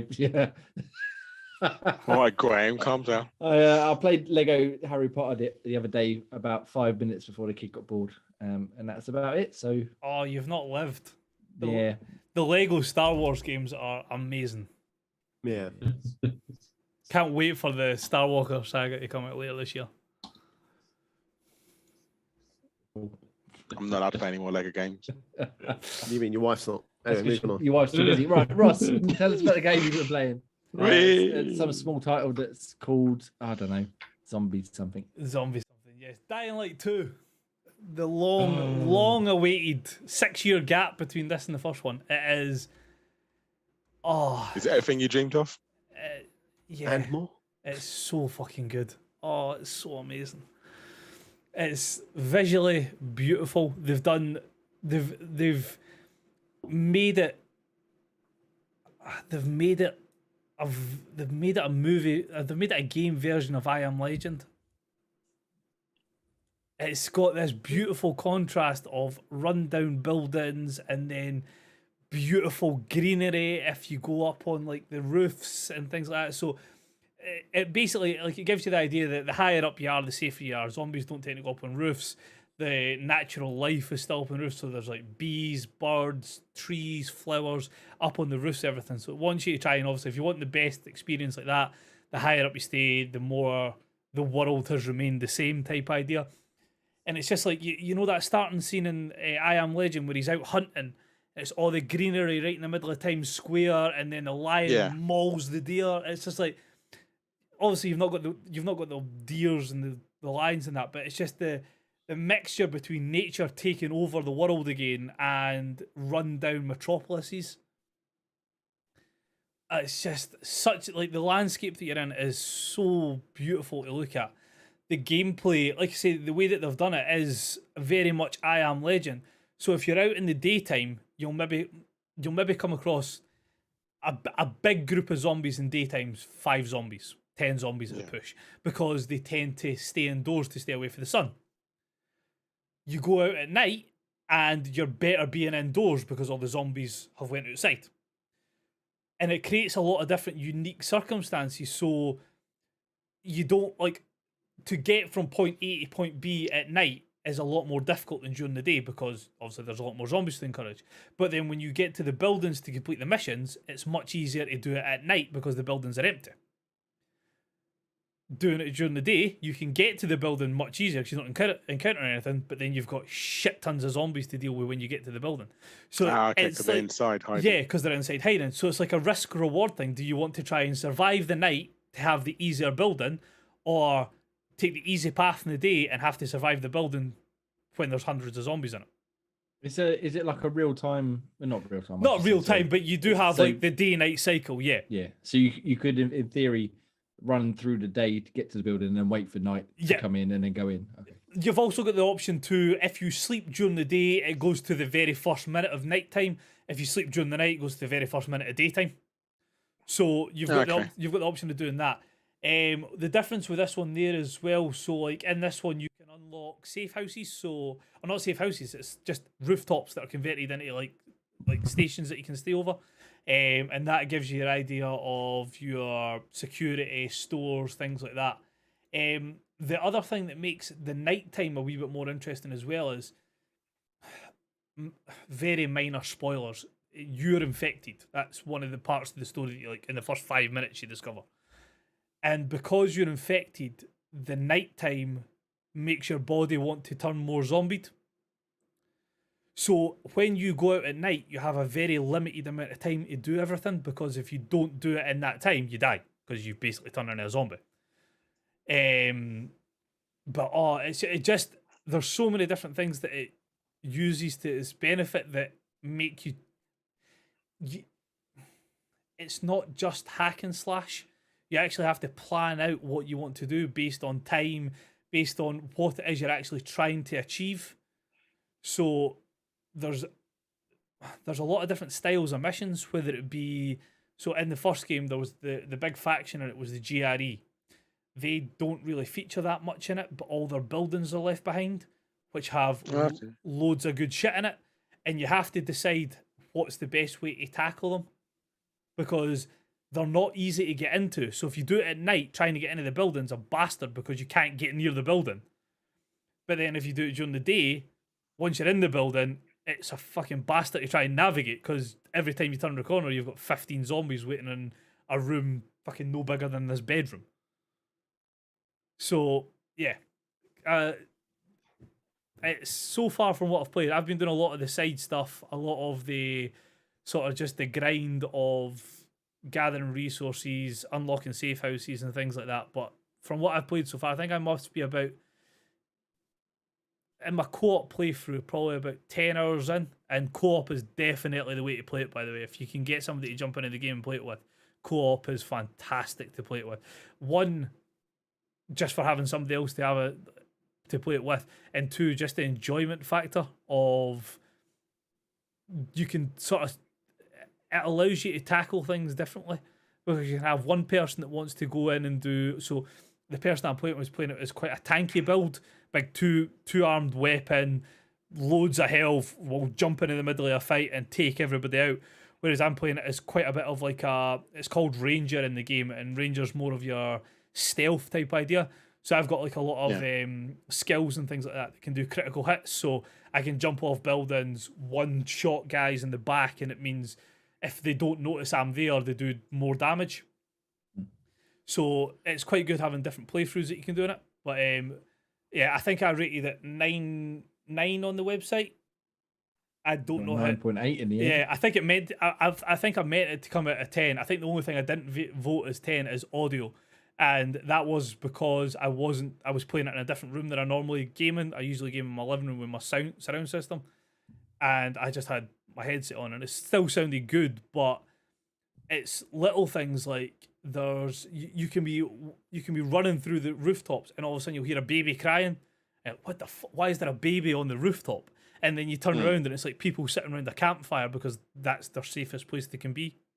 Yeah. Or trying to go through buildings. There's a mechanic called chase, which basically means if you go out at night and you make too much noise, you alert all the zombies in the area. And the longer that you can go on the ground or mid-height, the more extreme the chase gets, which means you get harder bosses. And if you can survive to the so it's got 4 stages. If you can survive to the end stage, you get shit tons of rewards. So it's this risk reward strategy. How does it work with the story having co-op? Because obviously I'm playing single player at Far the moment, Cry. and so the jump in player doesn't retain their progress. Okay. They retain all their skills, all their inventory, their weapons, their gear, their crafting and shit like that. They get all of that, but their storyline is back at this. I think it's the 3rd mission, because the first 2 missions you need to do independently, and then you unlock the co-op. That's where you start. So if I was is it 4-player? 4-player online co-op. Or is 4-player? Okay. Like I say, there's still shit tons to unlock. I've only really experienced 2 of the 3 factions really, and then there's still a lot of mechanics to unlock. So like, there's no guns in the game. I think I put that in my review. You get like a junk launcher type idea that you can just load up scrap metal in and it fires that out, but there's no pistols, shotguns. So it's all about melee and stuff. Yeah, they have ranged weapons, but it's like bows and crossbows. But that's not unlocked until later into the storyline. But honestly, it's everything that I was hoping it would be after Dying Light 1. It's just, I can't believe how beautiful it looks. And people I've seen complaining, like saying, why is it stuck at 1080 60? 4K would be beautiful. It would be stunning to have it in full 4K 60. It would be amazing. It's still a gorgeous looking game. It's fantastic.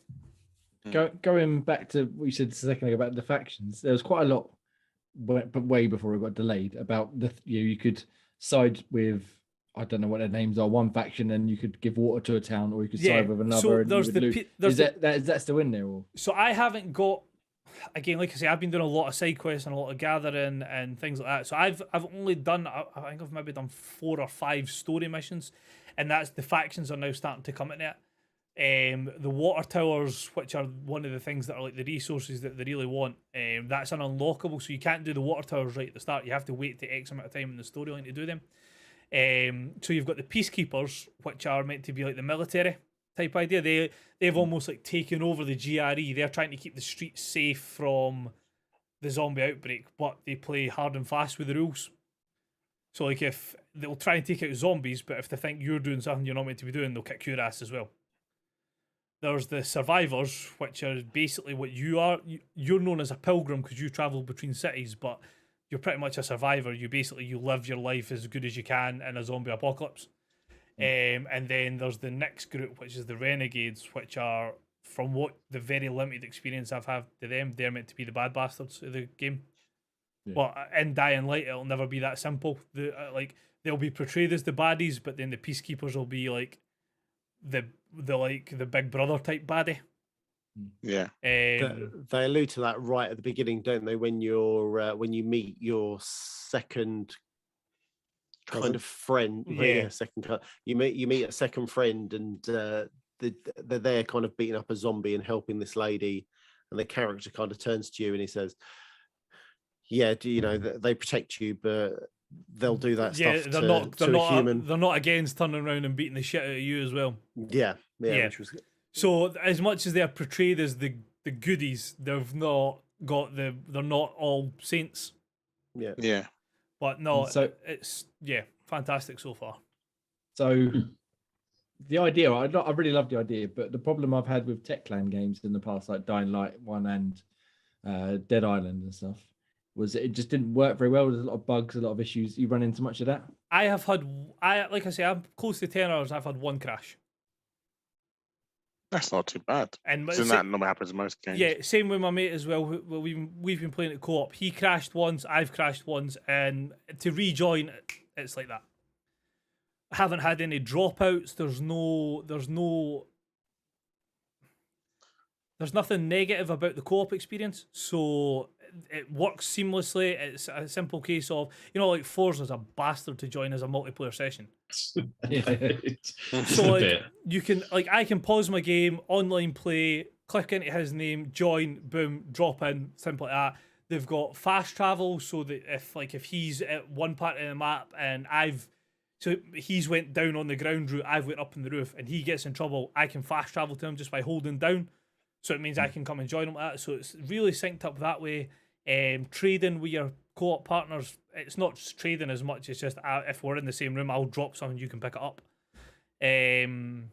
Yeah, I've had, like I say, we've both had one crash each in about 10 hours, and apart from that, it's run framelessly. There's no stuttering, there's no massive drop of frames. I've had zombies wedge themselves inside vehicles or anything. I've had a pretty flawless experience so far. That's awesome to hear, though. There was a lot of issue there. The only other one thing that we've had an issue with was there was an achievement about entering the main gathering space that I unlocked as soon as I got it, and then he didn't.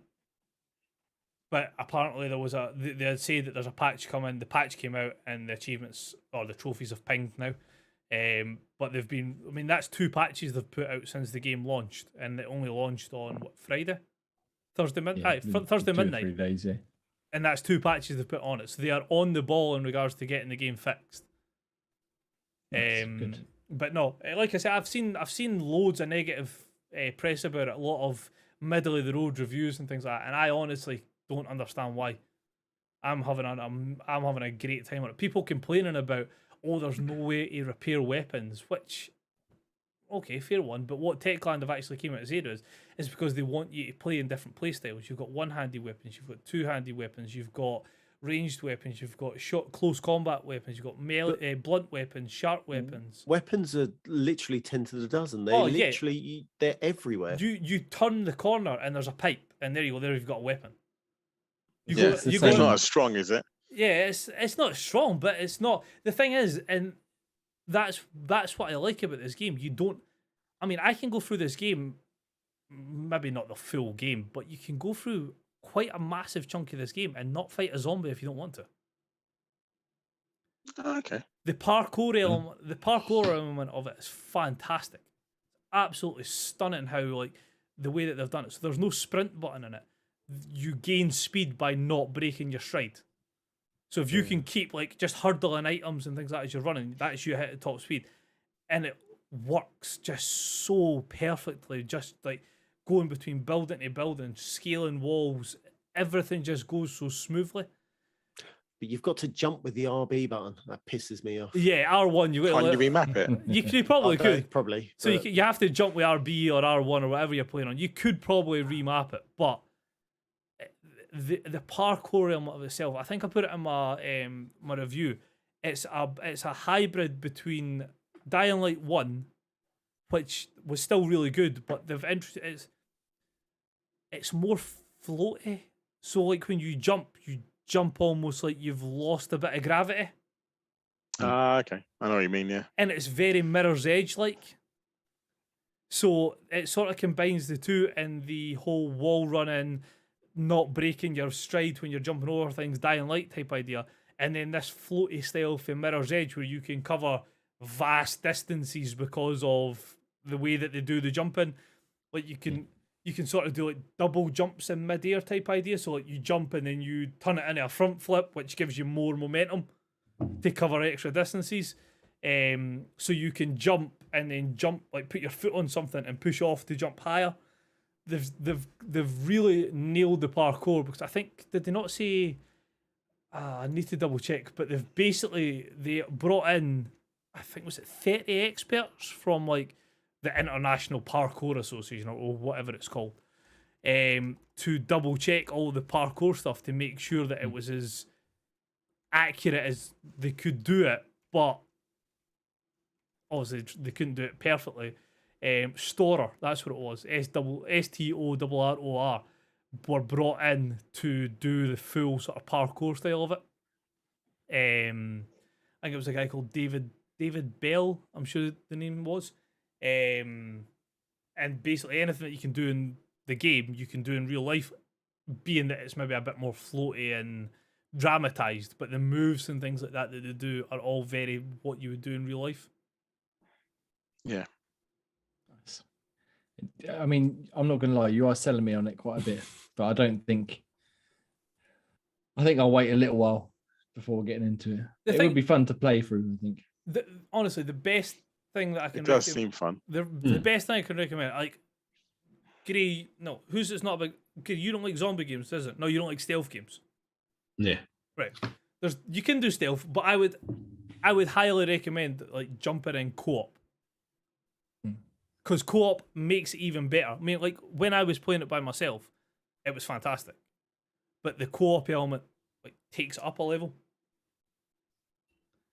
And especially if they're going to support it as well as they said they were going to support it. Because Dying Light 1 had some great DLC, like the Following and the Bozark Horde were fantastic. And if they're going to be adding, like they've already put out like the roadmap for Dying Light 2 already. So I'm trying to remember what it said it was. There's three DLC coming later on this year. I'm trying to think what else there is because so I'm just pulling up the roadmap. So like they're basically saying February the game launched. There's going to be a factions inspired DLC which will be out between February and March, so that'll be coming out soon. There's challenges coming out, so that whether that'll be like parkour challenges, combat challenges, or like new map areas. There's going to be like a mutation event, so I'm trying to think of like one of the infected. So there's like a howler, which if you disrupt while you're in the area, it's like the witch out of Left 4 Dead. It alerts the whole horde that's around you. But that'll maybe be mutated with a different type of zombie. Yeah. So you've got different elements like that, story DLCs, different weapons, different events, different enemies, paid DLC, free DLC, and that's what they're basically showing for the first year. That's all going to be coming out between now and next February. So if they're saying that they're going to give you 5 years worth of content like that, it's well worth your money. Add that to the 500 hours and away we go. Well, that's There the thing. we Like, I was sort of like 500 hours. What the fuck are they going to have 500 hours in? And like 80 hours is side quest and story, without doing all the like challenges, maps, finding out all the choices. I'm 10 hours in, and we've done 3 story missions after 10 hours. So that's value for money, sir. Yeah. Value for money. Dan, nobody cares if you set me off. You asked me to review a AAA game. I'm fucking reviewing the tits out of it. So we got to wrap up. I got to go. Exactly. Tuck the missus in. I only remembered half my safe word tonight. I've only got a limited amount of time. That door is in the back. Daniel, are you done yet? It's gonna be a snuff film, slip in a hand. Cool. Well, thank you very much, Ross. The review is up on the website and on YouTube, I believe. It isn't you. Xbox7.com. No. Well, fucking no. YouTube.com/Xbox7official. So what? Go watch it. Go listen to Ross's dulcet tones. Tell you all about Dying Light 2. And maybe we might get some more video clips and stuff up on the YouTube channel at some point too. Maybe. Perhaps. Possibly. Maybe. Right. Oh, we're going to let Ross talk some more now. Ross, Woo-hoo! what's coming to Game Pass? So I'll rattle through these pretty quick. The first 2 are February 3rd, which is Dreamscaper on console and Contrast is on cloud and console. And the rest of these games are February 10th for launch. So one that me and Jay, I think, have got our eyes on because I want to have a wee look at what this is going to be about is Telling Lies, which is cloud, console, and PC. It's that Annapurna. Annapurna. Live action actors, shit like that. It looks really good. I messaged Jake because I know he likes Wales Interactive. It's the other company that does these sort of games. So I thought the man to ask would be Jay. So I know you've got your eye on it as well. Yes, I've had a very quick go at it, but not got very far at all yet. So next week. Besiege on console. One that I think Dan's got his eyes on. Crossfire X is console as well. Which I haven't talked about for ages. No, it had this massive big hype at E3, and there's been wee bits and pieces about it, and then it sort of went just sort of radio silent. But is this not the one that's massive? It's in Japan. Yes, It's massive in Yeah. Japan, isn't it? yeah. It's the multiplayer. I played the beta. It's fucking dreadful, but single player is being done by Remedy, so we've got a bit more hope for that. Edge of Eternity on console, Skull the Hero Slayer on cloud, console, and PC, and then the game with the biggest fucking mouthful in the world, The Last Kids on Earth and the Staff of Doom on cloud, console, and PC. And those Nice. last ones, like I say, are all February 10th. So again, some decent games coming up. Definitely going to check out some more Telling Lies, like I said this week. Crossfire X. Telling Lies and Crossfire And- X, I'll definitely be having a wee look at. I think Skull the Hero Slayer looks pretty decent as well, from what I've seen so far. But Ian, Hello. are you going to break our hearts? Is there anything leaving Game Pass Oh this week? no! Yes, there is some stuff leaving Game Pass. And we have the following leaving on roughly the 15th and 16th of Feb, which is Control, Code Vein, Fine, I said Yeah. Bane. Code It's Vein. definitely Code Vein. Yeah. Thank you. Project Winter, The Falconeer, Final Fantasy 12, and The Medium. For anybody who hasn't played it, play Project Winter. We've played. Oh, so we've also played We it. love. I loved that. That was a great laugh that night with everybody on. That was fucking hilarious. Just don't be on the same voice chat because it'll all No, go off. definitely do it as like Yeah. proximity chat and things like that. But that game was fucking awesome. Yeah, I really enjoyed that. And Control, I agree. It's another game people need to play. It's a sad game, that one. It's a sad game, Control. Yeah, it leaving. It's sad. Yeah. Oh, it's sorry. I thought it leaving. was sad as in made you upset playing. Yeah, No, yeah. well, Again, another Remedy title, isn't it? Yes, it was fantastic Mm. control as well. Yeah, maybe one day. Graham, games for gold. What have we Yep. got this week? This So month? games with gold, we have Broken Sword 5, The Serpent's Curse from February the 1st to the 28th. Aerial, Knights Never Yield from February 16th to March the 15th. Hydrophobia from February the 1st to the 15th. And Band of Bugs from February the 16th to the 28th. I tell you this now, Never Yield is actually a surprisingly fun game. I actually pre-bought it a while ago before it joined Game Pass, and I thought, fuck, I'm going to play it now before it joins Game Pass. So I'm part of the cool crowd, and it actually is good fun. Yeah, I think Bubba reviewed it for us on the site, and he was quite high on it. Yeah, it's Yeah, actually it's wasn't got a too good bad. I thought, start, oh god, no, it's a bit like what's those kind of just run along and you just press up, down, left, or right to dodge objects. Simple, but actually really good fun. Yeah, so go check them out. They're free, as we always say. Hydrophobia, these guys, I saw Dan and Ross talk about last week. Fucking shit game. It starts off all right, just because of the water physics is very impressive, but the actual game itself is pretty fucking dreadful. Did you put it in the? I think you were mentioning it in one of the groups that we were in, and you had said about like hydrophobia being like out the gate, like wow, this is like really cool, this is really impressive, and then it's like it's just rinse and but repeat. when you see, the way you open the door and the water flows through, and it all looks really realistic, and you could sort of manipulate it to solve puzzles, it's really impressive. And then you actually get into the general flow of it, and it's just not very good at all. They could have used that technology far better than they did, which one day I hope they do, but yeah, I don't think we're gonna see it again somehow. But it's free, so go check it out and let me know what you think down below in the comments. Or on TikTok, whatever, I don't know. Right, is that us done, gentlemen? I think that's us done, Nip. It is. It Put a is. fork in. We've been rocking along nearly 2 hours. Thank you very much for joining us. If you made it this far, you're once again fucking hero. I'm now just going to suck on my chocolate balls plug. So thank you very much for tuning in. We have been Xbox Tavern. You can go to xboxtavern.com for written stuff. You can go to youtube.com/Xbox Tavern Official for this podcast, various other video reviews and features and clips and gameplay.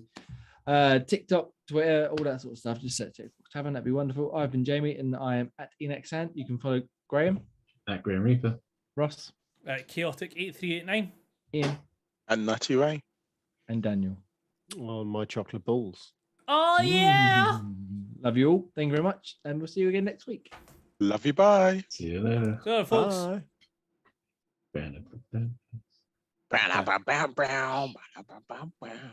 Recording stopped. Recording stopped. Recording stopped. I want to change my camera tag, but I'm not sure what to. Oh no, my mouse is shut the bed and we're still live on YouTube. I can't get it to change. Bye, everyone. We love you. Just